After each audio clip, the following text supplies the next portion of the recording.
దాదాపు ఎన్నో ఏళ్ల నుంచి ప్రజాసేవలో ఉన్న వ్యక్తి, ఎన్నోసార్లు మంత్రి పదవులు అలంకరించిన వ్యక్తి, ఒక దశలో ముఖ్యమంత్రిగా అప్పట్లో వైఎస్ రాజశేఖర రెడ్డి చనిపోయిన తర్వాత ఎవరిని ముఖ్యమంత్రి చేయాలి అన్న డిస్కషన్ వచ్చినప్పుడు అప్పుడు కిరణ్ కుమార్ రెడ్డి, రోసయ్య, ఆ తర్వాత వచ్చిన పేరు కన్నా లక్ష్మీనారాయణ, బొత్స సత్యనారాయణ. సో ఉత్తరాంధ్రలో కాంగ్రెస్ పార్టీ మొత్తాన్ని కూడా శాసించిన వ్యక్తి అప్పట్లో. సో ముఖ్యమంత్రిని చేయాలన్న ఆలోచన కూడా అప్పటి కాంగ్రెస్ అధిష్టానంలో ఉండింది. ఆ తర్వాత కొన్ని కారణాల వల్ల రోసయ్య, అంటే అందరికంటే సీనియర్ అయిన రోసయ్యని ముఖ్యమంత్రి చేయాల్సి వచ్చింది. మళ్ళీ రోసయ్య రాజీనామా చేసిన తర్వాత కూడా బొత్స సత్యనారాయణని మళ్ళీ ముఖ్యమంత్రి చేసే ఆలోచన మీద విపరీతమైన డిస్కషన్ పార్టీలో జరిగింది. సో ఆ స్థాయి వ్యక్తి ఆయన. విజయనగరం ఎంపీగా సేవలు అందించారు, చీపురుపల్లి ఎమ్మెల్యేగా దాదాపు ఐదు సార్లకు పైగా ఆయన ఎమ్మెల్యేగా సేవలు అందించారు, అనేక సార్లు మంత్రిగా అటు కాంగ్రెస్ ప్రభుత్వంలోనే కాదు ఇటు వైఎస్ఆర్ కాంగ్రెస్ ప్రభుత్వం అంటే ఒక్కసారి యాక్చువల్లీ ఆ ర్యాలీ చేస్తున్నప్పుడు పడిపోకముందు, కుప్పకూలిపోకముందు బొత్స సత్యనారాయణ మాట్లాడారు. ఒకసారి ఏం మాట్లాడారో చూద్దాం.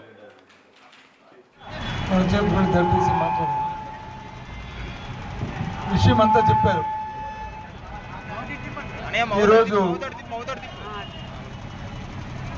సంవత్సర కాలం అయింది. ఇదే రోజు నాడు తెలుగుదేశం పార్టీ ప్రభుత్వం ఎన్నికల్లో విజయం సాధించింది. ప్రజా ఆదేశం మేరకు రాజకీయ పార్టీలు ప్రజాస్వామ్యం జరిపేసి మాట్లాడారు. విషయం అంతా చెప్పారు. ఈరోజు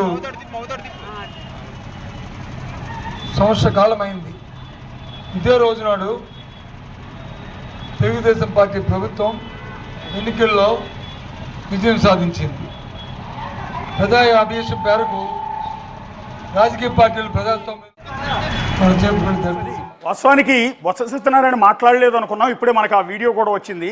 ఆయన మాట్లాడుతూ ఉన్న సందర్భంలోనే కుప్పగూలిపోయారు. మైక్ చేతిలో ఉండగానే ఆయన కుప్పగూలిపోయారు. తన స్పీచ్ కంటిన్యూ చేస్తున్న సందర్భంలోనే ఆల్రెడీ చెప్తూ ఉన్నారు, ఇవాళకి తెలుగుదేశం ఆధ్వర్యంలో కూటమి ప్రభుత్వం ఏర్పడి సంవత్సరం అయింది, వెన్నుపోటు దినంగా నిరసన కార్యక్రమాన్ని చేపడుతున్నాం అంటూ కూటమి ప్రభుత్వంపై విమర్శలు చేసే క్రమంలో ఆయన ప్రసంగం కొనసాగిస్తున్న సందర్భంలోనే ఒక్కసారిగా కుప్పగూలిపోతున్న దృశ్యాలను కూడా బిగ్ టీవీ స్క్రీన్ మీద మీరు చూడొచ్చు. సో చాలా టెన్షన్ మొత్తం ఎంటైర్ వైఎస్ఆర్ కాంగ్రెస్ పార్టీ శ్రేణులు కావచ్చు, పర్టికులర్గా ఉత్తరాంధ్రలో ఉన్న వైఎస్ఆర్ కాంగ్రెస్ పార్టీ శ్రేణులంతా కూడా తీవ్రమైన ఆందోళనకు గురయ్యారు. ప్రస్తుతం బొత్స వయసు 66 ఏళ్ళు. ఆయన 1958 జూన్ 4వ తేదీన ఆయన జన్మించారు విజయనగరం జిల్లాలోనే. సో 66 ఏళ్ల వయసు. ఆయనకి 2023 అంటే 2 ఏళ్ల క్రితం ఓపెన్ హార్ట్ సర్జరీ చేశారు. ఎందుకంటే గుండెలో 3 బ్లాకులు ఏర్పడటంతో ఓపెన్ హార్ట్ సర్జరీ చేశారు. సో ఆ తర్వాత ఆయనకి స్ట్రోక్ కూడా వచ్చింది. ఆ స్ట్రోక్ వల్ల కూడా ఆయన ఇబ్బంది పడుతూ ఉన్నారు. మాట్లాడటం కూడా చాలా ఇబ్బంది. గతంలో కాస్త కూస్తూ బాగానే మాట్లాడేవారు బొత్స సత్యనారాయణ. ఆ తర్వాత మాట కూడా చాలా ఇబ్బందికరంగా, మాట్లాడటానికి చాలా ఇబ్బంది పడేవారు. సో అలాంటి బొత్స సత్యనారాయణ వైఎస్ఆర్ ప్రభుత్వంలో గత 5 ఏళ్ల పాటు మంత్రిగా సేవలు అందించారు. చాలా కీలకమైన పాత్ర వహించారు. మొన్నటి ఎన్నికల్లో 2025 ఎన్నికల్లో చీపురుపల్లి నుంచి పోటీ చేసి ఆయన ఓటమి పాలయ్యారు. ఓటమి పాలైన తర్వాత రీసెంట్గా జరిగిన ఎమ్మెల్సీ ఎన్నికల్లో మళ్ళీ అవకాశం కల్పించింది వైఎస్ఆర్ కాంగ్రెస్ పార్టీ. సో జగన్మోహన్ రెడ్డికి అత్యంత సన్నిహితుడు. ఒక విధంగా చెప్పారంటే ఆ పార్టీలో ముఖ్య సలహాదారు కూడా ఒక విధంగా రాజకీయ సలహాదారు బొత్స సత్యనారాయణ కింద చూడాల్సి ఉంటుంది. బొత్స సత్యనారాయణ ఏం చెప్పినా కూడా జగన్మోహన్ రెడ్డి వింటారు. పార్టీ ముందుకు తీసుకెళ్ళడానికి కావాల్సిన సూచనలన్నీ కూడా బొత్స చేస్తారని చెప్తూ ఉంటారు. సో అలాంటి బొత్స ఒక్కసారిగా కుప్పకూలిపోవడంతో వైఎస్ఆర్ కాంగ్రెస్ పార్టీ మొత్తం శ్రేణులన్నీ కూడా వాళ్ళ ఆందోళనకు గురయ్యాయి. వాళ్ళందరూ కూడా ఇప్పుడు రిలాక్స్ అయిపోవచ్చు.